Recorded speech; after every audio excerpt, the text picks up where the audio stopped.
As TikTok faces a nationwide ban, its competitor Zigazoo steps into the spotlight.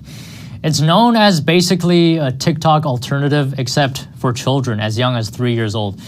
And amid the potential TikTok ban, Zigazoo is rebranding itself by launching a new app targeting a more general audience. Now, is Zigazoo a safe alternative to TikTok, especially for kids? To get a feel, here's one of their ads. Have you checked out the Zigazoo app? Zigazoo is a place where you can interact with other awesome kids, learn fun dances, make cool transitions, funny videos, win awesome prizes, post fun trends, see the awesome places to visit.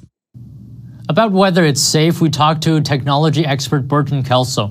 He keeps up to date on all the latest apps. He talked to the media about Zigazoo when it first came out. He says it is safe. They have adult moderators that look and view the content that is posted up to the app. Many social media channels such as TikTok, Facebook, and Instagram, and even someone's LinkedIn will have a AI bot monitor the content that is uploaded to the platform. So it's very safe in that aspect. Zigazoo has been certified by the Federal Trade Commission. Meanwhile, child advocacy group Common Sense Media says Zigazoo is the example of a safe place for children to be online.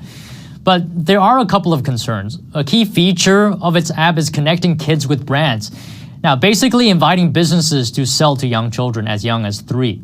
Meet Zigazoo, the world's largest social media app for kids. Kids use their imagination to create videos and respond to challenges from some of the biggest brands and personalities in the world. Wait until you see what kids can do on Zigazoo.